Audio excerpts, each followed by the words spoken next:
Coming right back at you with the secrets of the universe. We're now going to delve into quantum mechanics in order to get at cosmology. This has never been attempted, but it is dreamt of.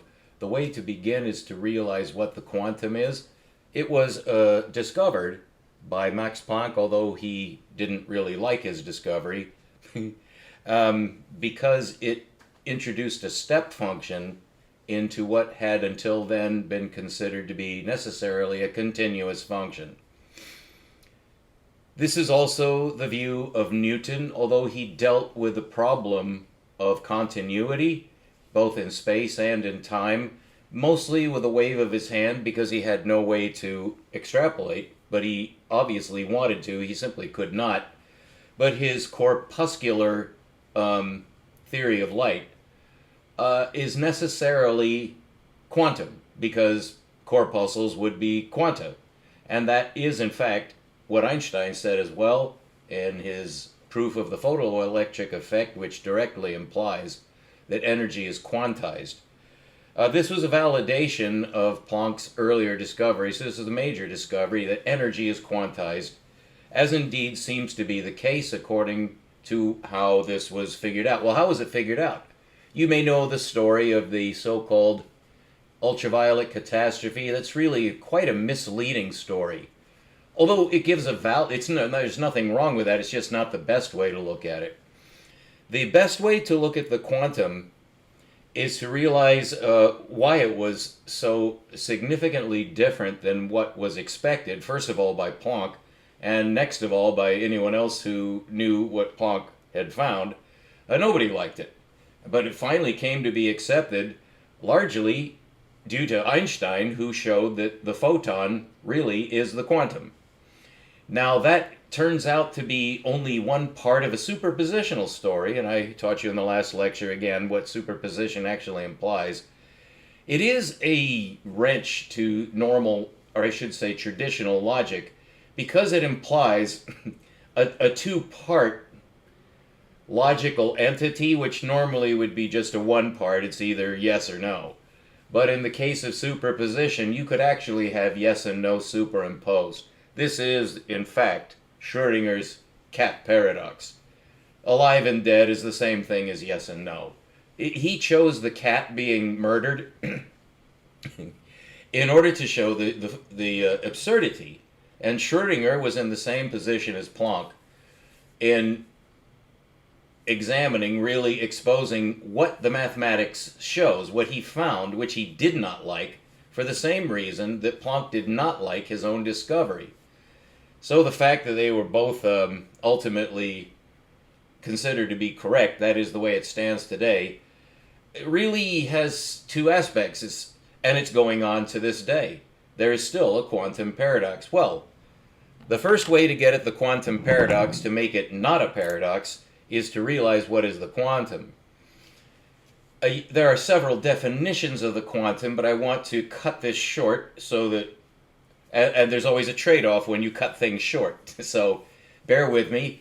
Just for reference, the more extended version, the on and on and on and on and on version, is in my previous lectures. But this lecture is going to the other extreme of just going, as they say, cut to the chase? I'm not sure what that means, but we all know what it means virtually. So let's cut to the chase. The quantum can be extraordinarily simplified conceptually by just adding one word. It's a linear quantum. It's a linear quantum. This is forced by the mathematics we have been using basically for 2,000 years, which is linear mathematics. Although 2,000 years is a bit long, one could more accurately say the last 500 years after the acceptance of zero and the negative numbers, or perhaps 200 years after the full acceptance of the complex numbers, which are not linear numbers. But besides the complex numbers, the only way to get at what ended up being the quantum was with linear algebra. Now, what Planck apparently proved is that in an energy transfer, it's not continuous. And that appears to be the case. It is accepted, so I'm not going out on a limb by saying this, but that actually doesn't make sense. And that's really why it's a paradox and why it was not liked. Now, what I'd like to do now is gently introduce us into the nature of the quantum according to the first man who had a direct perception of this problem. At a level which is actually philosophical, but it's scientific philosophy, so let's go forward and see where this leads. The man's name is Ruđer Boscovic, as you know. He lived 250 years ago approximately, although is between 300 years ago and 250 years ago as a more accurate bracket. And his discovery, which he made around 1745 and was elaborated for the next 10 years, essentially, just to keep this simple. But he ended up summarizing everything that he wrote about in De Viribus, and he had several essays that he published as a Jesuit scholar out of Croatia, believe it or not. He was a Jesuit at a time when the Jesuits were disbanded. This did not affect him because he was a scientist as well as technically a priest, which he took quite seriously. He was definitely a man of God. But that did not affect his science, as indeed your religion should not affect your science, although your science may end up affecting your religion. In his case, that is Boscovic's case, what he was coming to grips with is what essentially Newton and Leibniz had just discovered, which was access to curvature, access to curve space. And this is a major breakthrough in the history of mathematics because obviously linear algebra with our linear number system is not innately equipped to address curvature. So the calculus was a major tool which has caused, I won't even say what it's caused, but it's not particularly good except for technology. So calculus is considered the be-all and end-all of linear algebra. It is the furthest extent of linear algebra, and when used with complexity, which I taught you in the last lecture, just to keep this simple so you know what complex numbers actually are. Complex numbers are simply a 2D construction to get the circular function. So it is similar to calculus in that it is a tool for accessing curvature. Now, both of these tools were invented before curvature was really a serious problem. Curvature has always been considered to be a major goal to master curvature, but mostly for parabolic trajectories on Earth.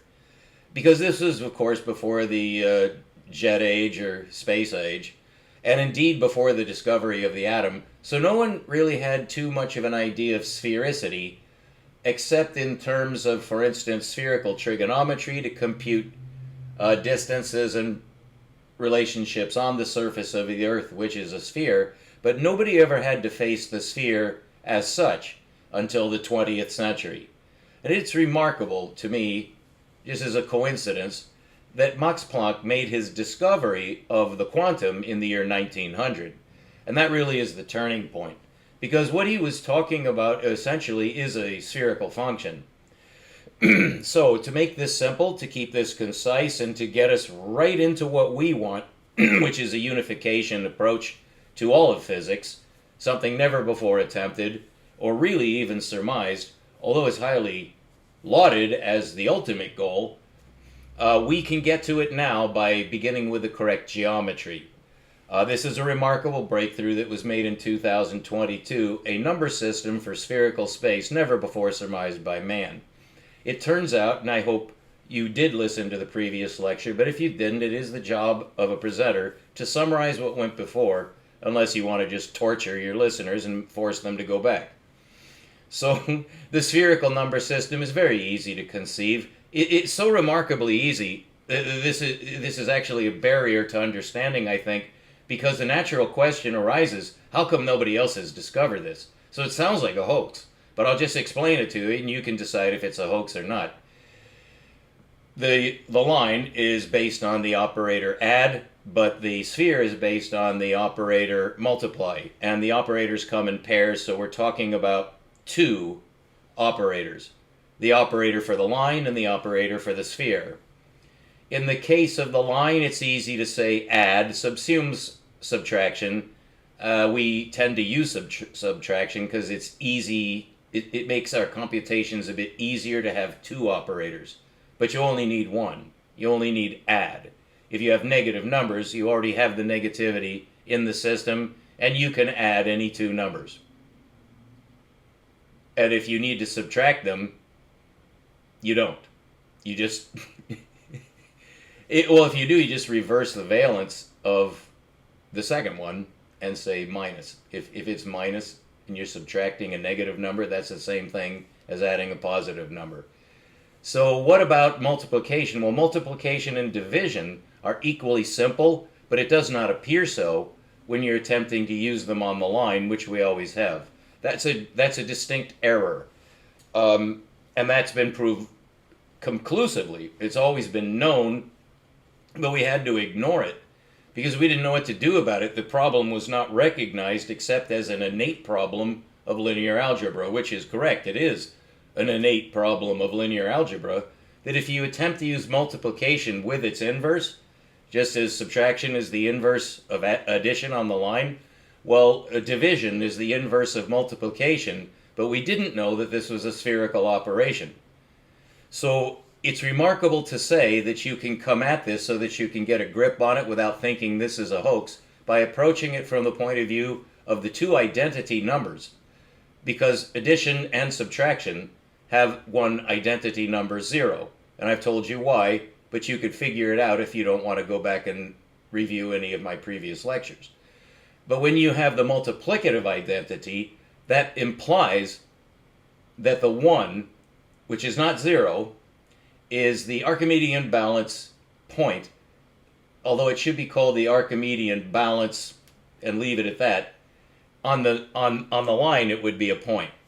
So the Archimedean balance point of the line is 0, but the Archimedean balance something of the something is 1, and that's not going to be the line. It's easy, once you know how, to get a spherical number system for all of space. Now, of course, this was the major breakthrough in the realization of 3D logic, that by having a flat plane based on two orthogonal lines, you can add a third orthogonal line, get the equivalent of depth, and now you have a grid for all of space. The sad thing about that is you now have a cubic universe. But we didn't know about the universe. Nobody was trying to compute the universe. Nor was anybody trying to compute the atom, because the universe had not been discovered, and I hope you understand that's not a contradiction or a conundrum. Although it is superpositional, because we knew about the universe out to the stars to a certain extent, but that's not the whole universe. So it is proper to say that nobody needed any geometry of the universe, which is spherical, obviously. So in terms of having to come to grips with a sphere, all we needed was spherical trigonometry, which is a nightmare to learn. For obvious reasons, you're using a cubic grid to compute a spherical surface, such as the Earth. This forced us, or led us, to adopt certain conventions that make it easier to compute distances.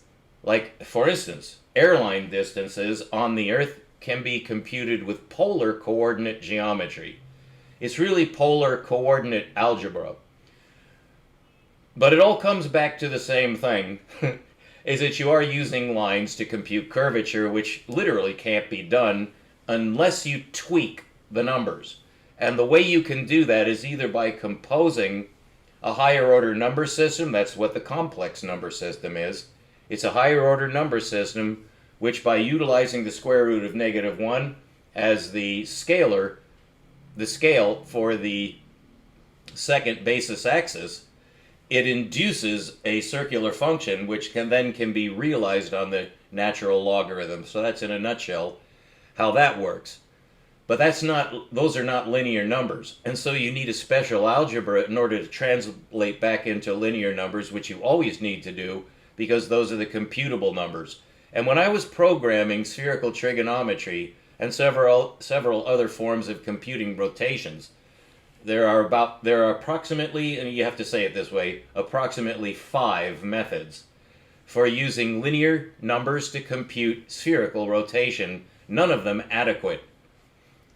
And it turns out that, to cut to the chase again, Instead of using complexity, which is imaginarity, to get a circular function, Einstein did the same thing for cubic space by adding a fourth imaginary axis to get complexity, which complexity is a stupid term, but we're stuck with it. All it means is rotational.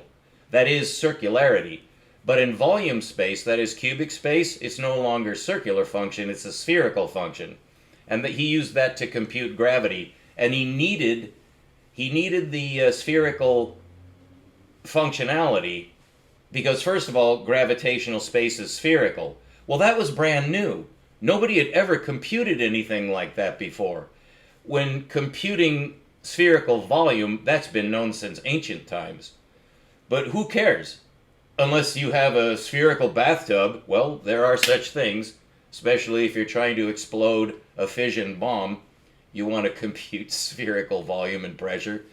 But what we're concerned with is actual, excuse me, there's a gnat flying. Oh, I got it. Sorry.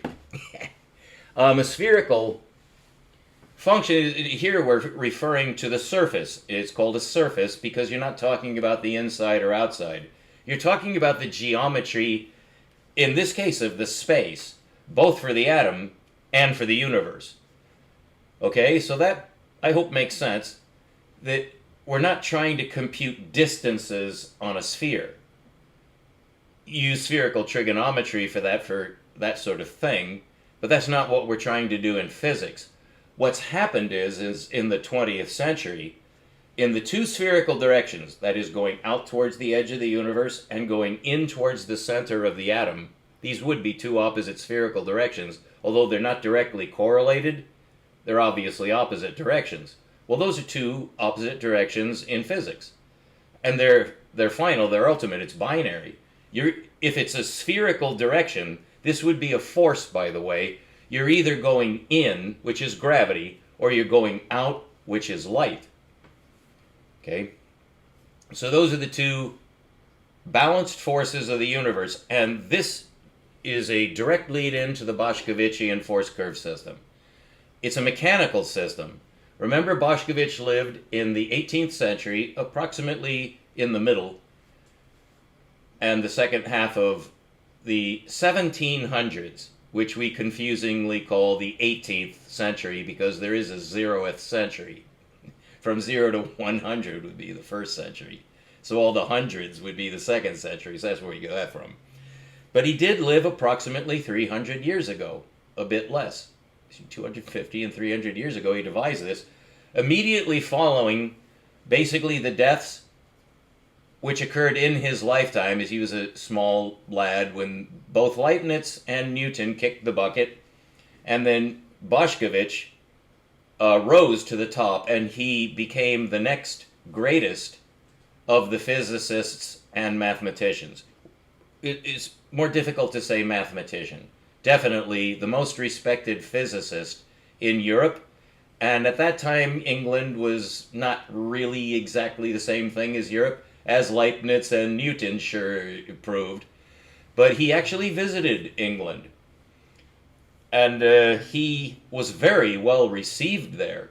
I believe he was made a fellow, which the English were quite generous in that sense. If they recognized a scientist, even if he was from the continent, they liked that. Although they'd continue to argue if they had to, which occurred between the followers of Newton and Leibniz and only recently has subsided at all. So these paradoxes go on for a long time. In the case of the calculus, it was over the nature of the infinitesimal, essentially. Well, actually what it was precedence and who discovered it, because it was of national importance, to the pride of the nation. But the difference they did have a different approach to calculus, and actually a different definition of what the calculus was. What we know now is that both definitions are required. And what is the difference? This leads directly into our subject, so don't think I'm trying to deviate. But this is a multi-pronged approach to the most difficult problem of all time in physics, is the unification of essentially microphysics with macrophysics. What does that imply? It means the unification of quantum mechanics is what it would be now, or electrodynamics, both of which occur at the atomic level, or really the subatomic level. The intra-atomic level. What is the atom is more than one thing. It's really two things, right? So that's the atom. But if you go to the edge of the universe, which would be pretty much in the opposite direction, then you have an integral problem. Now, the integral problem, which is unbounded space, what do you do with that? We have to call it infinity, which is not a number, and that's a major problem. So the calculus tends to solve that, but it's not really the integral that is the problem. It's the infinitesimal. What I discovered is those are reciprocal in spherical space, which is a remarkable discovery, and let's make sure we understand that right now because it's not difficult. In fact, one of the really strange things about this geometry is it's so remarkably straightforwardly simple. But it does require a certain leap at a certain point. All right, so as I said, but it's worth saying again because this is a major discovery, I claim. If you attempt to compose spherical space, first of all, you have to realize, which has been proved, that you can't abandon the linear numbers. So you're going to have to prove first, or at some point, pardon me, keep using the word point, you have to show that the linear numbers are extractable, as indeed conjugate algebra is required in order to get linear numbers back from complex numbers, because complex numbers are not computable. But the algebra makes it consistent, and you first switch systems to the complex system. This is also done in spacetime by switching from 3D cubic space to 4D spacetime. Exactly the same thing, except instead of the circular function you're getting with complex numbers, in spacetime you're getting the spherical function. Which in the case of Einstein, just to jump ahead because this is important, he needed to deal with simultaneity in volume space. This is why he was including time. It's really the time differential, which is, you can see differential has to do with an infinitesimal, but actually his problem was integral. He was trying to integrate a volume space to compute gravity for that space, to show its geometry.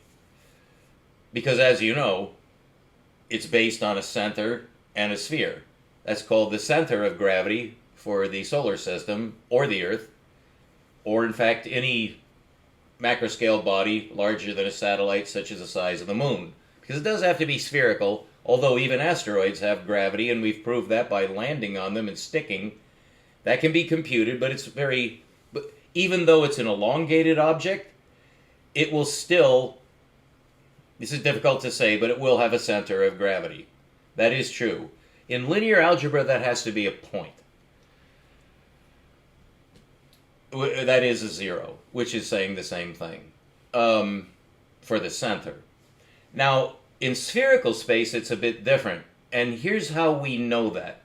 In other words, the problem that we're having, both in quantum mechanics and in cosmology, is the nature of the center of the space, which is not linear.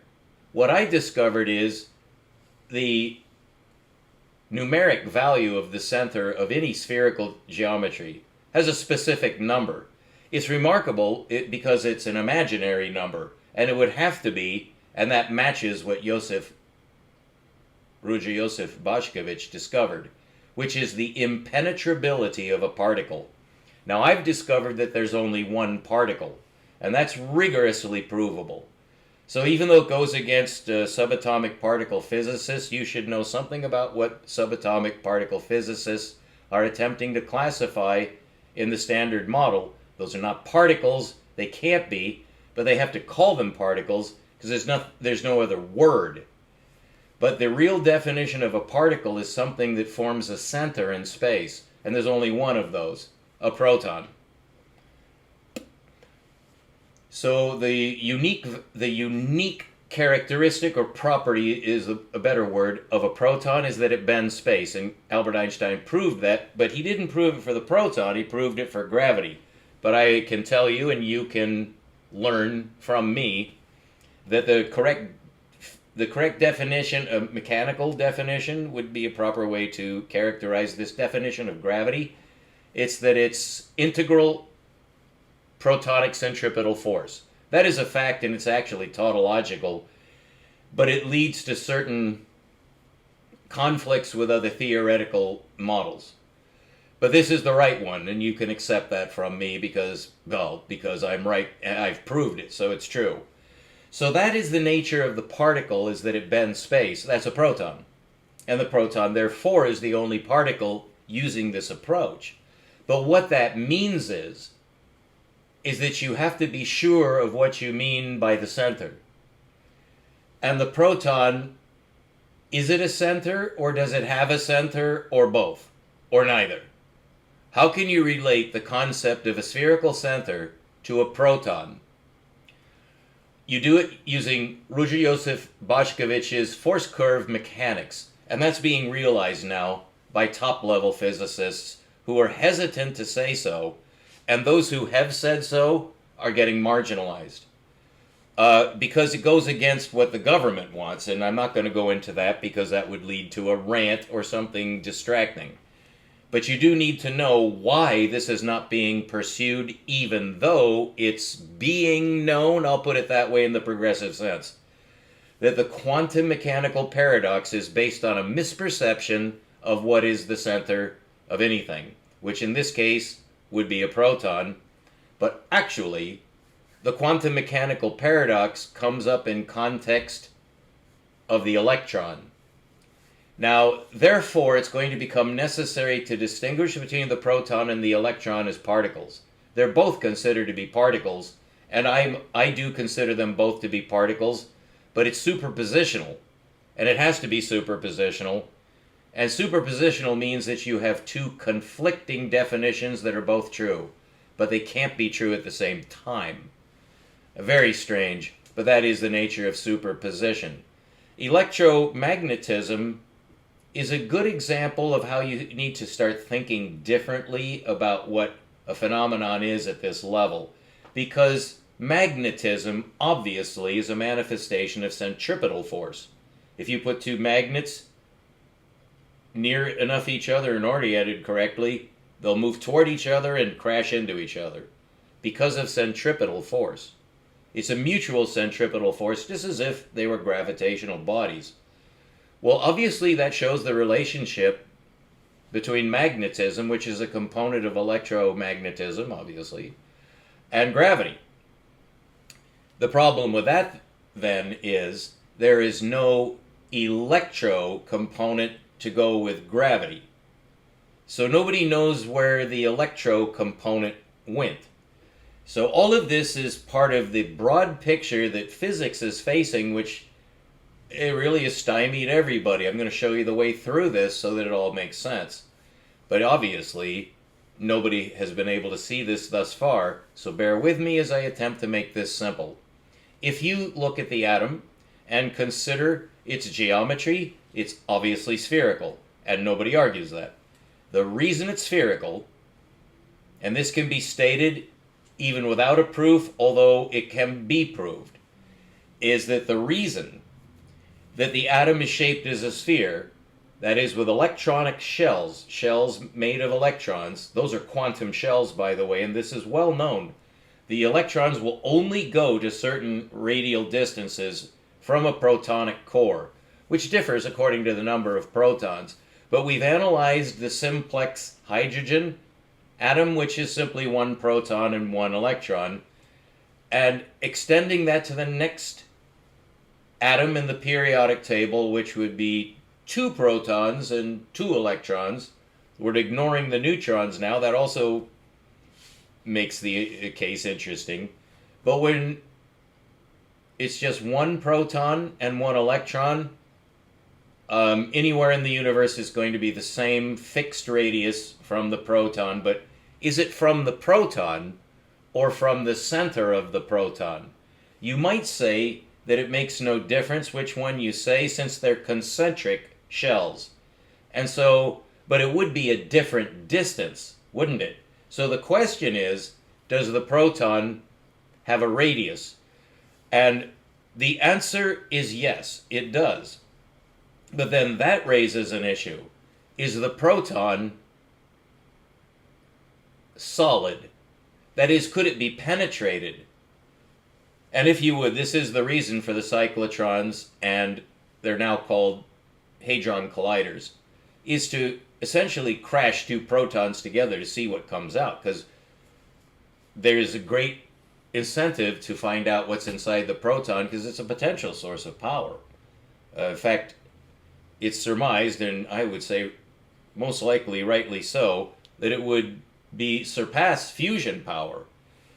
This is called the strong force, although that's ambiguous, but you can just think of it as the force that controls the proton's cohesion. Now, the proton does have a known structure, but it's a mathematical structure called the 3-quark harmonic, and that's the right way to say it, and only I will say it that way, but any physicist who is cornered would say it and then regret that they agreed with me, but that is correct. So the quarks are not particles, and that has been proved, and it's been admitted too, that although they're called particles, even the subatomic particle physicists have to face it. They don't advertise this because it's contrary to policy. Because just to say that the quarks are particles makes the public excited, and so they're more apt to go along with the military. It's the military who's driving subatomic particle physics, of course. It's not entirely true, but it's true enough since it's 99% of the money. So, the proton, is it a particle or not? It comes down to what you mean by a particle. And it's also superpositional. And it has to do with the most basic geometry in the universe. So let's take a look in our minds. Just picture a circle. We cannot picture a sphere in our minds. But if you think you can, go ahead. I think I can too. But it doesn't make any difference. And of course it does. It's superpositional. But let's just say it's a sphere. Picture a sphere in your mind. All right. That obviously has a center, correct? All right. How small can that sphere be before it stops being a sphere? It sounds like a riddle, doesn't it? In other words, where does the sphere contract to? Well, in linear algebra, it contracts to 0, right? Which then is not a sphere. So that's a direct contradiction. So spherical geometry entails a different number basis because 0 does not exist. If you could, or you could say, if the center is 0 in spherical space, then it's virtual. And there can be no particle of that size. That would sound more rational, I think. But then you're stuck with another paradox, which is, how small can a particle be before it can't be a particle? This would apply to the proton, and the answer is, I would say, disconcerting, because it doesn't match anything in known mechanics, and it really couldn't. So this is a predictable paradox, but it remains a paradox, predictable or not. How small is the proton? And that is extraordinarily difficult to say. But we do know its inner range. And you can find diagrams of this in Wikipedia showing the nuclear force, which is an ambiguous term, but in the context that we're speaking of nuclear force, the simplest form of visualization of nuclear force is one proton exerting a force which is considered to be a field, and that is a mathematical term, although remember it's a linear mathematical term. But a field is the area, you should say space, around the proton. Now, we know something about that force. We call it plus charge, but I'd like you to just put a question mark with plus charge and minus charge. Because the only way we know about plus charge and minus charge is that the electron is minus and the proton is plus. And those are identities. What we call negative charge refers to the electron, and what we call positive charge refers to the proton. But that positive charge is precisely gravity. There's no difference between that and gravity. Both are centripetal forces. The only way we can measure plus charge, unless it's in terms of electrical engineering where the meaning changes, because then you're talking about integral electronic force and integral, well, these would be plus and minus charge in an electrical system. You can think of this atom, just one proton and one electron, as being the world's smallest electrical system, with a minus charge, and this is how it's shown in diagrams, with a minus charge orbiting in spherically, not on a disk as it is in macrospace, but in, that's why you see these 3 circles drawn around a center with little dots in it, which is supposed to be the symbol for nuclear energy. Circle, circle, circle, all making basically a hexagon, and then a protonic core. That's a small electrical system, but I do not believe that electricity is the right metaphor for subatomic space, that is, intra-atomic space.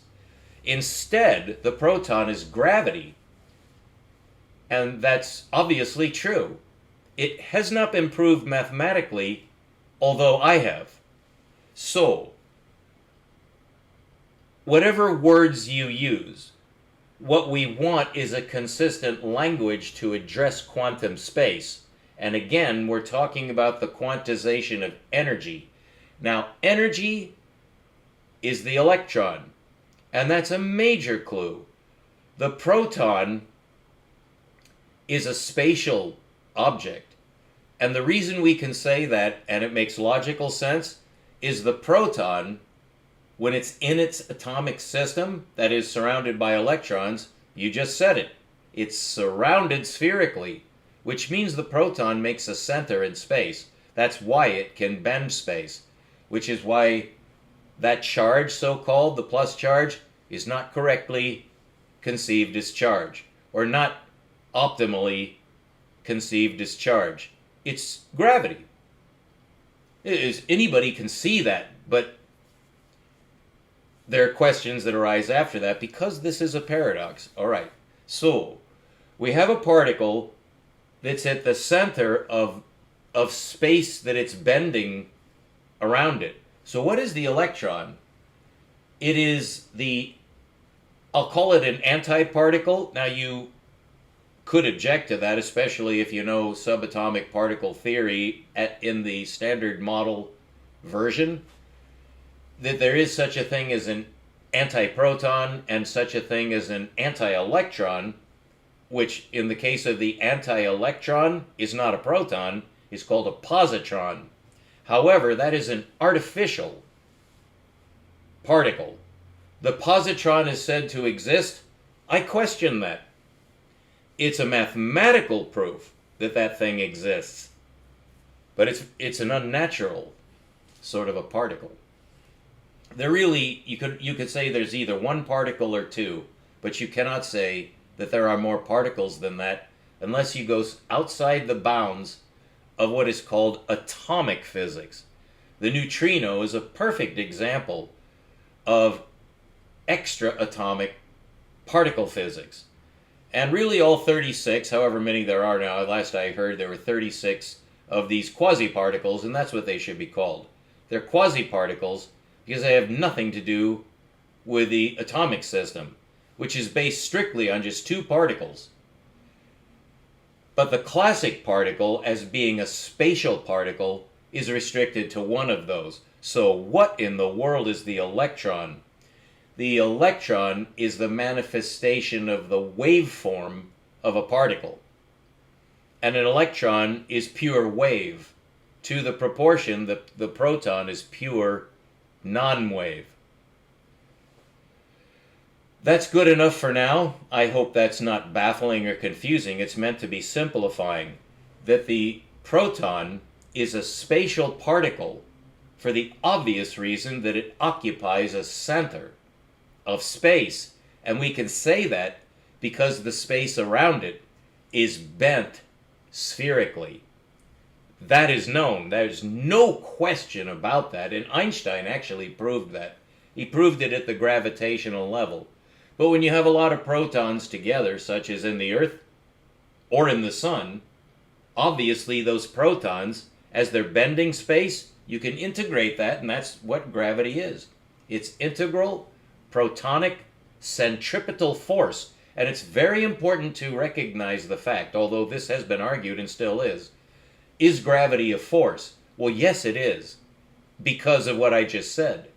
That is what physics knows, is that gravity is nothing more than integral protonic force. So it is a force. It's just it's not at the atomic level, so it has a different characteristic. Okay. So I hope you have a good overview. We're reaching 40 minutes. That's good enough for now. We'll have another lecture today. This is the 8th day of December. I hope you're getting excited, because I am. In fact, I am getting just a little bit emotional, because I've been working on this for 2 years to be able to present this to you in a cogent, accessible, assimilable form. And I'm also writing, as I've mentioned several times, a LaTeX document for submittal to Archive, where I cover this and much more. But I can't let it go on and on and on and on in a scientific document, even to the open source review board. It's really an open source review board for scientists who don't have sponsors, they don't have a professor, they're not PhDs, they have no accreditation. Well, none of these magazines such as Astronomy and Astrophysics wants anything to do with the general public. It's a closed system. That's a problem, but it's actually a human problem, which is hard to get around. So Archive is an incredible resource. As an admiral, I wish I knew more about them. From what I do know, though, they're incredibly reputable and laudatory. In other words, they're somewhat heroic.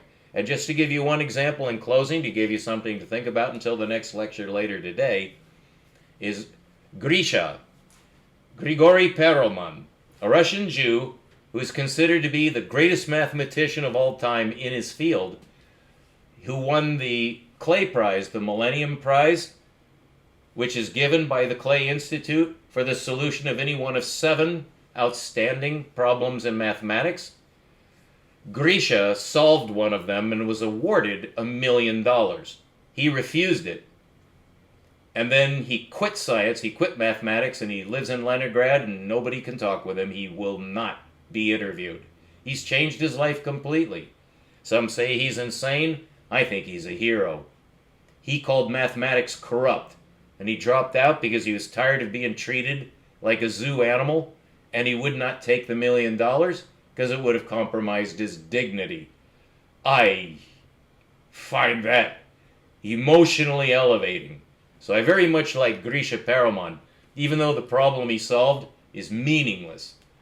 These guys at this level do not think that problem is meaningless, and if you would like to look into the problem he solved, it's called the Poincaré conjecture. So Grisha, to round out this story about Archive, where I'm going to publish, that's where Grisha published. And it was the article that he published in Archive that got him $1 million. And more than that, he also won another very lucrative prize, which he also turned down. So I hope you enjoy this. We're going to be solving the quantum paradox and the cosmological paradoxes all at once with a new geometry where we penetrate inside the atom, which nobody's ever done to the level that Ruđer Josef Boscovic and I have done.